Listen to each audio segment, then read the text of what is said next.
Okay, today we are going to study the balanced assignment problem. ठीक है, अब balanced कैसे है पहले उसे देख लेते हैं। बैलेंस्ड का मतलब है हमारे जो नंबर ऑफ रोज़ हैं हम वो काउंट करते हैं, 1 2 एंड 3 एंड 4। ठीक है, और हमारे नंबर ऑफ जॉब्स कितने हैं वो भी काउंट कर लेते हैं, 1 2 3 एंड 4। 4 पर्सन हैं, 4 जॉब्स हमें दे रहे हैं, दैट मीन्स ये और ये बराबर है। जब भी हमारा रोज़ और कॉलम बराबर होता है तो वो एक स्क्वायर मैट्रिक्स होती है, और स्क्वायर मैट्रिक्स का मतलब है कि वो हमारी बैलेंस्ड प्रॉब्लम है। बैलेंस्ड है तो हम अपना क्वेश्चन शुरू कर देंगे। ठीक है, तो रो रिडक्शन करना है हमें। पहले रो रिडक्शन में सबसे पहले ये रो देखेंगे हम, इसमें छोटा वैल्यू क्या है, सबसे छोटा इस 30, तो हर एक में से 30 को माइनस करना है। 30 को 30 में से माइनस करेंगे तो 0, 40 को 30 में से माइनस करेंगे तो 10 आ जाएगा। 55 में से 30 को माइनस करेंगे तो 25, ये 55। ठीक है, अब नेक्स्ट इज हम इस वाली रो में देखते हैं कि इसमें क्या हमारा छोटा है। 40 है तो 40 माइनस 40 इज 0। अब नेक्स्ट थिंग इज हमें फिर से देखना है ये वाला 5 है। अब 40 इधर से माइनस कर देंगे तो क्या आ जाएगा हमारे पास 30। अब 40 इसमें से माइनस कर दोगे तो 50 आ जाएगा हमारा। ठीक है, अब इसमें से फिर से छोटा क्या है 50, तो 50 माइनस 50 इज 0। 60 में से 50 माइनस करेंगे 10, 10 ये 20। फिर से इसमें से छोटा फाइंड करना है। अब नेक्स्ट इज हम देखेंगे इसमें से स्मॉलेस्ट क्या है। स्मॉलेस्ट इज 35, तो 35 माइनस 35 इज 0। नेक्स्ट इज इसमें से माइनस करेंगे 35 को 5, इसमें से 35 को माइनस करेंगे तो हमारे पास 20 आ जाएगा। इसमें से 35 को अगर हम माइनस करेंगे तो ये हमारा 40 आ जाएगा। ठीक है, तो ये मैट्रिक्स हमारी हो गई। अब ये तो हमने रो रिडक्शन किया है, जो रो रिडक्शन वाली मैट्रिक्स आई है उसमें से फिर से हमें कॉलम रिडक्शन करना है। ठीक है, कॉलम रिडक्शन कैसे होगा, इसमें से हमें देखना है क्या स्मॉलेस्ट है। स्मॉलेस्ट इज 20, तो सारी डिजिट्स में से 20 को माइनस कर देना है हमें। ठीक है, 20 माइनस 20 इज 0, इधर आएगा 20, इसमें से 20 माइनस किया तो 30, इसमें से 35। अब इसमें देखते हैं स्मॉलेस्ट क्या है। स्मॉलेस्ट इज 0, तो हमें कुछ नहीं करना, एज इट इज़ लिख देना है, क्योंकि 0 आप माइनस करेंगे तो वो वही डिजिट रह जाएगी। फिर से हमारा 0 है, इसमें भी हमारा 0 है, तो हम एज इट इज़ ये मैट उतार देंगे। ठीक है, 10 0 10 5 0 एंड 20। कॉलम रिडक्शन भी हमारा हो गया। अब हम यहाँ पे देखते हैं कि हमने जो ये बनाए हैं इसमें नंबर ऑफ़ ज़ीरोज़ कितने हैं। अब नंबर ऑफ़ ज़ीरोज़ हम ऐसे एलिमिनेट करेंगे कि हमारी जो लाइंस हैं वो लीस्ट बननी चाहिए। अब लीस्ट लाइंस कैसे बनेंगी, उसके लिए हमें रो और कॉलम में सबसे पहले चूज़ करना पड़ेगा कि मैक्सिमम नंबर ऑफ़ ज़ीरोज़ किस में आ रहे हैं। जिसमें मैक्सिमम नंबर ऑफ़ ज़ीरोज़ आ रहे हैं हमें वो पहले एलिमिनेट करना है। लाइक फर्स्ट में 1 0 है तो अभी स्किप कर देते हैं, 1 0 है स्किप, 2 हैं, 1 है, 1 1 2 फिर से 1। मुझे जितना दिखाई दे रहा है ये वाली रो है इसमें 2 हैं, ये वाला कॉलम है इसमें 2 हैं। अब हमारा कोई 0 बच रहा है, हाँ ये वाला, तो या तो हम इसे रो से कट कर दें या हम इसे कॉलम से कट कर देते हैं। ठीक है, हमने कॉलम से कट कर दिया। अब हमारी नंबर ऑफ लाइंस कितनी बनी, 1 2 एंड 3, तो number of lines is equal to 3। Order of matrix क्या था, ऑर्डर ऑफ मैट्रिक्स मतलब ये कितने हैं हमारे, ऑर्डर ऑफ मैट्रिक्स 4 है। क्या कैपिटल एन और स्मॉल एन की जो वैल्यू है वो सेम है, नहीं। अगर n is not equal to n तो दोबारा से हमें न्यू मैट्रिक्स बनानी है। और न्यू मैट्रिक्स कैसे बनानी होती है, हमें याद है हम कुछ वैल्यू फाइंड करते थे x इज़ इक्वल टू, अब उसको हमें कहीं प्लस करना था कहीं सब्ट्रैक्ट करना था, तो वो सब एक बार इम्प्लीमेंटेशन देखते हैं। ठीक है, तो जो आपकी ये वैल्यूज़ हैं, ये जो लाइन जिस पे चल रही है, इनको आपको अभी कुछ नहीं करना है। ठीक है, हमको क्या करना है, जिन पे कोई लाइन नहीं है उन वैल्यूज़ को देखना है, उनमें से स्मॉलेस्ट वैल्यू ढूंढनी है। तो लाइन किस में नहीं है हमारी, तो 5 स्मॉलेस्ट है, तो यहाँ लिख देना है let x is equal to 5। ठीक है, अब x हमारा 5 निकल गया है। अब हमें क्या कर लेना है, ये देखना है जितनी ये हमारी लाइंस वाली जगह थी, लाइंस ये थी तो ये एज इट इज़ रहनी है। इंटरसेक्शन में हम प्लस कर रहे हैं, ठीक है, इंटरसेक्शन में हम प्लस कर रहे हैं, इन वैल्यूज़ में हम कुछ नहीं कर रहे हैं। तो सबसे पहले हम इंटरसेक्शन ढूंढते हैं। इंटरसेक्शन कहाँ है हमारा? एक तो 10 पे है इंटरसेक्शन, एक हमारा इस वाले 10 पे है, तो हम इधर वैल्यू प्लस कर देते हैं। तो दैट मीन्स 10 + 5 इज़ 15, 10 + 5 इज़ 15। बाकी लाइंस को एज इट इज़ कर देते हैं, ठीक है, ओके। अब इधर क्या करना है हमें? हमारे नंबर ऑफ़ ज़ीरोज़ कम आ रहे थे बिकॉज हमारी जो लाइंस हैं वो कम है ऑर्डर से, तो यानी कि हमें नंबर ऑफ़ ज़ीरोज़ ज़्यादा चाहिए। तो ज़ीरोज़ कैसे आएंगे? जो वैल्यू यहाँ गिवन है उसमें से जो x निकाला है उसे माइनस कर देते हैं। प्लस नहीं करना है, सब्ट्रैक्ट करना है, और इसका रीज़न याद रखना है वरना हम एग्ज़ाम में भूल जाएंगे। सब्ट्रैक्ट इसलिए करना है बिकॉज यहाँ पे हमारी नंबर ऑफ़ ज़ीरोज़ कम है और हमें लाइंस का नंबर बढ़ाना है। तो हमें क्या करना है?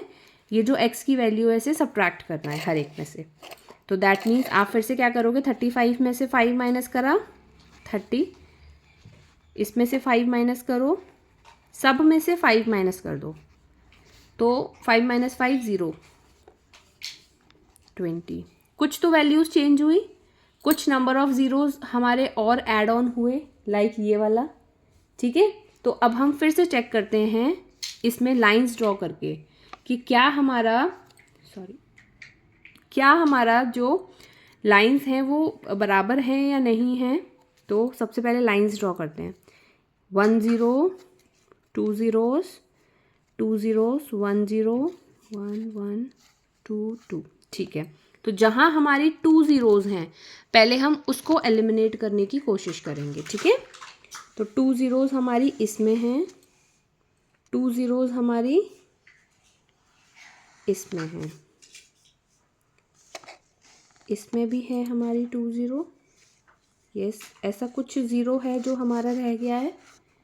नहीं, सारे ज़ीरोज़ कवर हैं, हमें सारे ज़ीरोज़ काटने होते हैं। सारे ज़ीरोज़ कवर हैं, फिर से ढूंढेंगे हम क्या हमारा यहाँ पे नंबर ऑफ़ लाइंस जो थी हमारी, नंबर ऑफ़ लाइंस जो हैं हमारी 3 हैं, ऑर्डर ऑफ मैट्रिक्स हमारा 4 है। क्या ये इक्वल है? नहीं है। अगर ये इक्वल नहीं है तो हमें फिर से क्या करना है? दोबारा से नई मैट्रिक्स बनानी है, ठीक है। अब हम नई मैट्रिक्स कैसे बनाएंगे? फिर से वही सारा काम कि हम ये देखेंगे कि इसमें हम फिर से देखेंगे x क्या वैल्यू बन सकती है हमारी। ये 5 है, ये 20 है, 25 5, यानी कि सबसे छोटी जो वैल्यू है वो 5 ही है। तो फिर से हम क्या करेंगे? x = 5 और फिर से इस मैट्रिक्स को रिड्यूस करेंगे, ठीक है। यहाँ पे हम फिर से लिखते हैं लेट x = 5। फिर से हम क्या करेंगे? इस मैट्रिक्स को रिड्यूस करेंगे। तो रिड्यूस कैसे करना है? जो भी इंटरसेक्शन वाली वैल्यूज़ थी इस बार हम देखेंगे जो हमारा इंटरसेक्शन आ रहा है वो इस पॉइंट पे आ रहा है और इस पॉइंट पे हमारा इंटरसेक्शन आ रहा है।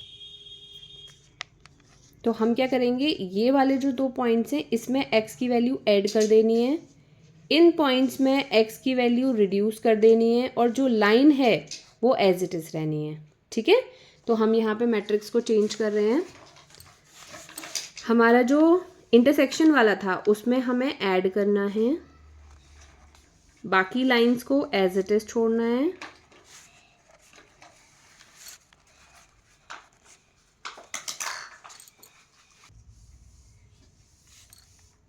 अब ये जो वैल्यूज़ थी जिन पे कोई लाइन नहीं था, कोई इंटरसेक्शन नहीं था, अब हमें क्या करना है? उनकी वैल्यूज़ रिड्यूस करनी है बाय 5। तो 30 - 5 इज़ 25, दिस इज़ 10, ये 20, 0 0 एंड 50। ये हमारी फाइनल मैट्रिक्स बन रही है। अब फिर से हमें क्या करना है? Same draw lines. हमें क्या करना है? 2 zeros, 2 2 2। ऐसा कुछ है क्या किसी में 3 zeros हैं? यस, हमारी 3 zeros इसमें है, तो पहले हम ये एलिमिनेट करेंगे, ठीक है। तो अब 3 zeros कट गई हैं, अब हम 2 zeros देखेंगे। 2 zeros किसी में है? 1, बाकी सब में 1 1 1 है, ठीक है। तो दैट मीन्स 1 2 3 4 लाइन हमारी यहाँ हो गई, एक ये हो गई, तो ये तो हमारी 5 लाइन्स हो गई। बट हमें तो मिनिमम लाइन करनी है, तो हम ये वाला ना एलिमिनेट करके ये वाली 2 लाइन्स एलिमिनेट करें। ठीक है, ये वाले 2 ज़ीरो ना काट के हम ये वाले 2 ज़ीरोस काटेंगे। ठीक है, ये वाला जो हमारा ज़ीरो था इसको हम हॉरिजॉन्टल भी कट कर सकते हैं, वर्टिकल भी। ठीक है, तो अब हमारी नंबर ऑफ लाइंस कितनी हो गई? 4। ऑर्डर ऑफ मैट्रिक्स कितना है हमारे पास? 4। तो जब हमारी ये दोनों चीज़ें इक्वल हो जाएंगी फिर हम क्या करेंगे? असाइनमेंट करेंगे। ठीक है, अभी असाइनमेंट हमें शुरू कर देना है, बट असाइनमेंट हमें करना कैसे है? असाइनमेंट, सपोज हमारे पास ये मैट्रिक्स थी जो हम फाइनल मैट्रिक्स से यहाँ लिख देते हैं, फाइनल मैट्रिक्स को।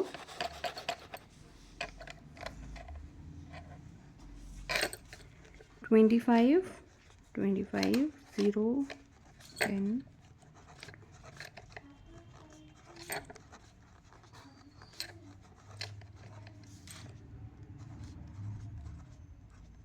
ठीक है, अब हमें क्या देखना है? रो में देखना है कि रो में एक ज़ीरो है तब हमें असाइनमेंट करना है। अगर एक से ज़्यादा ज़ीरोज़ है तो हम उसे स्किप कर देंगे। ठीक है, अब इसमें कितने ज़ीरोज़ हैं? फर्स्ट में 2 zeros, skip, 2 zero skip, 2 zero skip, 2 skip. तो यानी कि रो में तो हम पहले अपना असाइनमेंट नहीं करेंगे, हम कॉलम देखते हैं। कॉलम हमने देखा 1 ज़ीरो है, तो यहाँ पे हम अलॉटमेंट हमने कर दिया इसका। ठीक है, अब जब हमने आर को ए के साथ में असाइन कर दिया है तो आर को हम और किसी के साथ असाइन कर सकते हैं? नहीं, हमें एक टास्क एक पर्सन को देना है। तो दैट मीन्स जितने इधर ज़ीरो आ रहे हैं ये आपको कट कर देने होंगे। ठीक है, अब नेक्स्ट इधर आ जाते हैं, 2 हैं इसमें, ये भी असाइन नहीं करोगे, ये भी नहीं करोगे, ये भी नहीं करोगे, यानी कि कॉलम में और असाइनमेंट नहीं हो सकता है।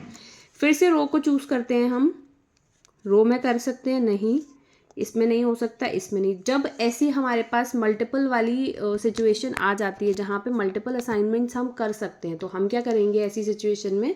कोई भी आप रैंडम चूज़ कर लो। जैसे लाइक सपोज मैं ये चूज़ कर लेती हूँ, इस वाली रो में ये वाला असाइनमेंट चूज़ कर लेती हूँ। लाइक फॉर एग्जांपल आप कुछ भी चूज़ कर सकते हैं, हम चाहें तो ये भी चूज़ कर सकते हैं। अगर हमारी बात नहीं बनी, ये वाला जो वर्क है असाइनमेंट वाला, इसे प्लीज़ पेंसिल से करिएगा एग्ज़ाम में, बिकॉज अगर ये असाइनमेंट हमारा ये ठीक नहीं हुआ तो हम इसे यहीं इरेज करके इस वाले को असाइन कर लेंगे, या इसे इरेज करके ये असाइन कर लेंगे। ठीक है, ऐसी जहाँ पे हम फंस जाते हैं तो यहाँ हम रैंडम असाइनमेंट्स कर रहे होते हैं। लाइक सपोज मैं इसको ये असाइन कर देती हूँ रैंडमली। ठीक है, तो जब मैंने Q और B को असाइन कर दिया है, Q को B, तो क्या यहाँ और कोई असाइनमेंट हो सकता है? नहीं। तो हम क्या करेंगे, इसको हमें काट देना है और इस लाइन को हमें काट देना है, क्योंकि हमने इसका भी अलॉटमेंट कर दिया, यानी कि ये दोनों हमने बुक कर दिए हैं, अब और कोई नहीं हो सकता इनके साथ में। ठीक है, अब फिर से देखो ये 2 हैं, इन्हें नहीं कर सकते हम, ये एक ही बचा है तो हम इसको असाइन कर देते हैं। ठीक है, इसमें जो भी असाइनमेंट्स होंगे बाकी के ज़ीरोज़ होंगे उन्हें हम काट देंगे, क्योंकि जब हमने S और C का असाइनमेंट कर दिया है तो इसका नहीं हो सकता है अब असाइनमेंट। ठीक है, तो ये हमने एलिमिनेट कर दिया है। अब नेक्स्ट थिंग इज़ कि जो हमारा लास्ट बचता है, तो D को हमने ये असाइन किया। लकीली हमारा जो रैंडम असाइनमेंट था वो सही हमने पिक किया। अगर हम इसे उठाते तो हो सकता है कि ये क्वेश्चन हमें दोबारा करना पड़ता। लाइक असाइनमेंट्स जो हैं वो रिवर्स करने पड़ते कि यहाँ हमारा कुछ ना कुछ नहीं असाइन हो रहा होता। ठीक है, thank you. No, it's like not yet finish. अभी हमने सिर्फ असाइनमेंट्स किए हैं। ठीक है, अभी हमने जब ये असाइनमेंट्स कर लिए हैं, बट हमने अभी तक ये नहीं बताया है कि मतलब आगे का जो प्रोसेस है वो कैसे होना है। आगे का प्रोसेस इज़ लाइक, आपने सबसे पहले इनको लिख लीजिए एक जगह। नेक्स्ट स्टेप में आप लिख लीजिए P, Q, R and S। ठीक है, नेक्स्ट स्टेप में हम ये वैल्यूज़ लिख देते हैं, ये वाली। अब P को हमने क्या असाइन किया था? D, तो हमें ऐसे लिखना है। अब हमने Q को क्या असाइन किया है? B, तो हमें ऐसे लिखना है। ठीक है, अब हमने नेक्स्ट क्या असाइन किया था? R को क्या असाइन किया है? A। S को हमने क्या असाइन किया था? C, तो हमें ये लिखना है। ये हमारे सारे असाइनमेंट्स हैं। ठीक है, अब हमने असाइनमेंट्स कर लिए, बट हमारा जो मेन टास्क होता है वो होता है कॉस्ट निकालना। ठीक है, तो हम कॉस्ट कैसे निकालते हैं? जैसे मैंने P को डी असाइन किया था, यानी कि P को डी असाइन किया था, तो मैं जो हमारा क्वेश्चन है, क्वेश्चन में यहाँ कोई वैल्यू लिखी होगी, तो क्वेश्चन में जो वैल्यू यहाँ लिखी हुई है उसको हम यहाँ पे कॉस्ट ऊपर लिख कर और यहाँ लिख देंगे। ठीक है, P पे और D पे यहाँ कोई वैल्यू लिखी होगी क्वेश्चन में, उसे आपको लिखना है। फॉर एग्जाम्पल हमारा जो क्वेश्चन था वो ये था, P पे और D पे जो वैल्यू थी वो 40 थी, तो आपको क्या करना है, 40 को लिखना है यहाँ पे 40।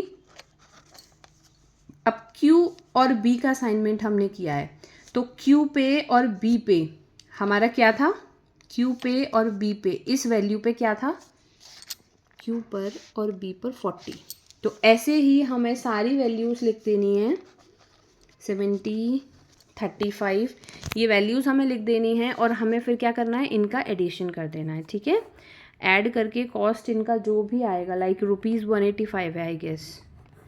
ठीक है, ये क्वेश्चन एक्चुअली मैंने एग्ज़ाम में भी दिया था आप लोगों को। ठीक है, तो इसका जो कॉस्टिंग है वो 185 है। Thank you.